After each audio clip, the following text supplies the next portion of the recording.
Muraho neza nshuti bakunzi ba Home News TV, turabasujeho mu bice bigiye bitandukanye. Tubaye ikaze muri aya makuru agezweho muri iki gicamunsi cya tariki 26 ukwezi no kwa karindwi 2025. Tugiye kwibanda ku makuru ari kuvugwa hirya no hino mu burasirazuba bwa Repubulika ya Demokarasi ya Kongo, ayavugwa mu Rwanda, ayari kuvugwa mu Burundi ndetse n'ahandi hirya no hino ku isi.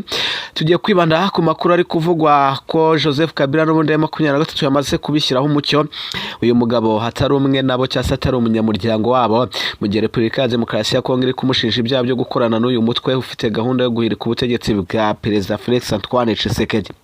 Kandi turaza kuba tuvangaho tubabwire ko n'ubundi ya 23 ikomeze kugigira, ivuga ko hidashobora kuba n'ubundi yasubira mu biganiro igihe cyose imfungwa zayo zitararekurwa. Turi buveho kandi tubabwire ko Perezida w'u Burundi Evariste Ndayishimiye yamaze kuba hagirana ikiganiro cya sinama na Captain Traoré cyangwa Ibrahim Traoré uyobora Burkina Faso. Ni muri gahunda rero n'ubundi yashinzwe n'umukuru wa African Union Joao Lorenzo, amusaba ko yakita kuri biriya bihugu byo muri akarere ka Sahel. Ubwo rero ni inama ya mbere yahise agirana n'uyu mugabo ukunzwe cyane cyangwa se uyu muyobozi wa Burkina Faso, umwe mu perezida bakunzwe ukomeje no kuzengereza ibihugu by'i Burayi. Turaza kuvongaho rero tubabwira n'ubundi ku bindi bitero bikomeje kuvugwa muri Repubulika ya Demokarasi ya Kongo, aho umutwe wa FDLR ukomeje kugenda ushinjwa ibikorwa byinshi cyane byo kwica abanyamurenge, ndetse ko muri Kivu y'Amajyepfo rwose uyu mutwe wongeye kwivugana ngo abatari bakeya, bikaba rero biri gutuma n'ubundi abenshi batangira gutinya cyane. Uyu mutwe rero ngo n'ubundi watojwe n'ingabo za Repubulika Iharanira Demokarasi ya Kongo ndetse uhabwa n'intwaro zose, ari nacyo gikomeje gutera abaturage ubwoba, bavuga ko ushyigikiwe na leta, kandi mu gihe bivugwa ko leta yari yaramaze kumvikana n'u Rwanda ko igiye kuwusenya, ariko magingo aya ngaya rwose bikaba byaragoranye, cyangwa se uyu mutwe utarabasha gusenywa, ahubwo Repubulika ya Demokarasi ya Kongo irimo iragenda izana amananiza ndetse n'ibindi bigiye bitandukanye.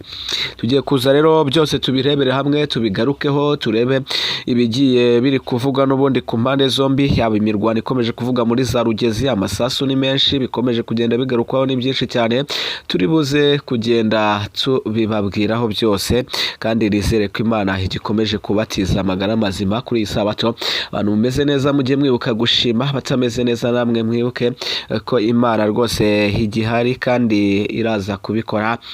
Uyu munsi bishobora kwanga ariko ejo bigakunda, uyu munsi bigakunda ejo bikanga, byose bibaho mu buzima, ni ups and down. Reka tubabwire ngo rero kanda kuri subscribe, kande kuri like, share ndetse na comment, ubundi dutangirane n'amakuru yacu ku buryo burambuye.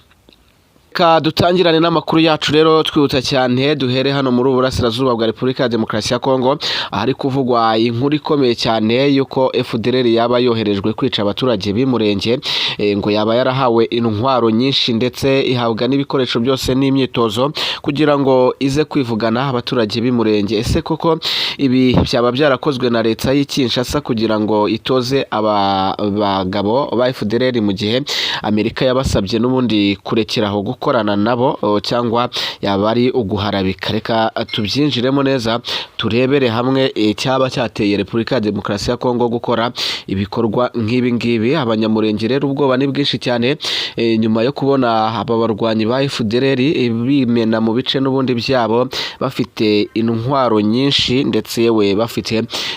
n'ibikoresho byinshi bya gisirikare, bageze muri biriya bice n'ubundi batuyemo byo muri za Minembwe n'ibindi bice byinshi bigaragaramo n'ubundi aba basore cyangwa se aba barwanyi b'inyeshyamba za Wazalendo imaze igihe kitari gitoya n'ubundi ikorera kuri buriya butaka bwa Repubulika ya Demokarasi ya Kongo, guturuka mu myaka 30 irenga ishize, aho yahungiyeyo itangira gukorana n'igisirikare cy'igihugu rero cya FARDC rero n'ubundi yaje kubinjiza bamwe na bamwe no mu gisirikare cyayo. Kugeza ubu rero n'ubundi byagoranye ko uyu mutwe wazasenywa, nubwo amasezerano bagiranye yagaragaye igaragaza ko n'ubundi bagomba gusenya umutwe u Rwanda narwo rugakuraho ubwirinzi bwo mu kirere, ariko Repubulika ya Demokarasi ya Kongo yanze gusenya uno mutwe. Biravugwa ko rero yamaze guha intwaro n'imyitozo aba barwanyi b'inyeshyamba za FDLR kugira ngo bajye kwica abanyamurenge batuye mu bice bya Rugezi, Minembwe ndetse n'aha hose muri za Kabare n'ibindi bice bigiye bitandukanye. Mu gihe rero n'ubundi hari kuvugwa ko Repubulika Iharanira Demokarasi ya Kongo yazanye amananiza kugira ngo idasenya uno mutwe, nkaho byanditswe n'ubundi byatangajwe n'umwe wo mu muryango w'abibumbye, yavuze ko Repubulika ya Demokarasi ya Kongo ngo kugira ngo isenye uno mutwe ngo bizasaba ko M23 n'ubundi ngo isubiza ibice byose yafashe, ngo kuko bamwe muri abarwanyi bari mu bice n'ubundi ngo bikontororwa n'uyu mutwe. Ubwo abandi rero bakomeje kubona ko ari amananiza, ndetse yewe ko ibyavuye muri ari amasezerano y'i Washington kubishyira mu bikorwa bishobora kuzagorana. Kandi ku ikubitiro ry'amasezerano twari twabonye ko n'ubundi leta ya Kongo igomba kuba ari izafata iya mbere igahita isenya uriya mutwe biciye mu kubanza kubakangurira kuba bashyira intwaro hasi, ariko batabyemera hagakoreshwa ingufu za gisirikare. Ubwo rero aba barwanyi bakomeje n'ubundi kugaragara bari gukorana ibitero cyangwa se kugabana ibitero na leta ya Kongo cyangwa se n'ingabo z'igihugu cya FARDC, ingabo z'u Burundi arizo FDNB ndetse na Wazalendo. Bigaragara ko rero Kongo n'ubundi nta gahunda n'imwe higeze igira yo kuba yasenya uno mutwe, ari byo rero abantu babona ko irimo irashaka amananiza yo kugira ngo M23 ngo ibanze ive muri biriya bice, nyamara bari kubona ko n'ubundi bitakunda. Mu gihe rero n'ubundi bari kuvuga ngo M23 ive muri biriya bice, M23 yo ahubwo yatangaje ko igomba kubanza ikarekurirwa imfungwa zayo zigera muri 700. Hari n'ibindi byinshi rero yagiye isobanura, reka tubyinjiremo nayo turebe iby'uyu mutwe wa FC23 watangaje ko udateze gusubira n'ubundi mu biganiro umaze igihe uganira na leta ya RDC bibera i Doha muri Qatar, ngo mu gihe cyose itararekura abantu bayo barenga 700 ifunze. Byatangajwe n'umunyamabanga uhoraho wa AFC23 Benjamin Mbonimpa, ubwo n'ubundi kuri uyu wa gatanu ushize yagiranaga ikiganiro n'itangazamakuru cyabereye muri Serena Hotel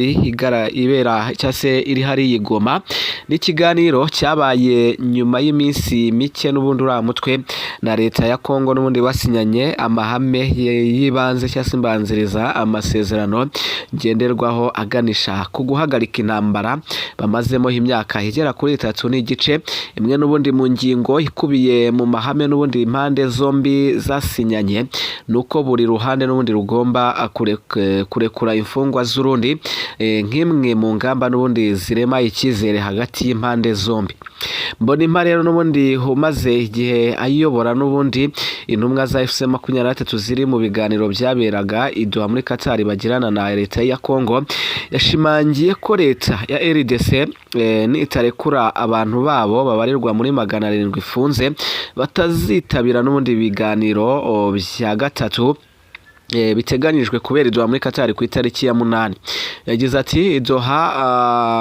Doha gatandatu ntayizabaho Kinshasa nitarekura n'ubundi imfungwa zacu ifunze 700. Akomeza agira ati uburyo bw'imikorere twashyizeho n'ubundi buzaba burimo CICR cyangwa se komite mpuzamahanga ya Croix Rouge. AFC23 birumvikana na guverinoma ya Kinshasa rero n'ubundi ngo igifite n'ubundi ibiganiro byinshi byo kugirana nabo, ariko ngo ibyo bagomba guheraho n'ubundi nuko barekura imfungwa nk'ibintu byasabwe n'ubundi mu masezerano yabanje, ngo niba rero bashobora gusabwa ko basubira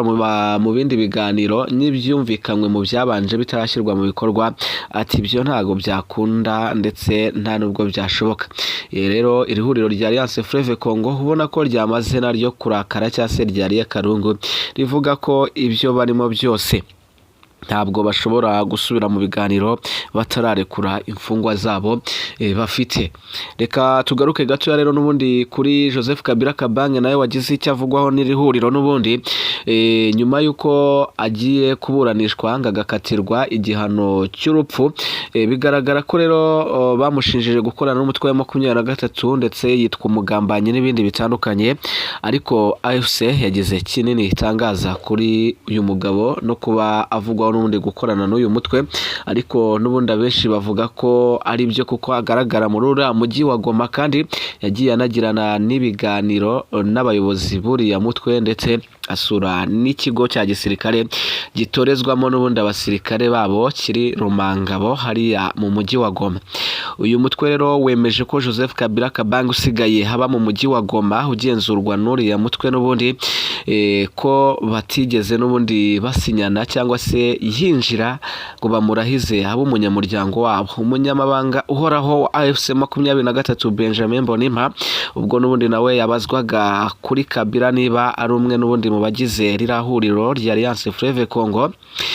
yasubije ko n'ubundi Joseph Kabila ari Goma nk'uko n'ubundi ba musenyeri b'inama nkuru y'abepiskopi muri Congo n'ubundi yo bita Senko cyangwa Bintou Keita n'ubundi umukuru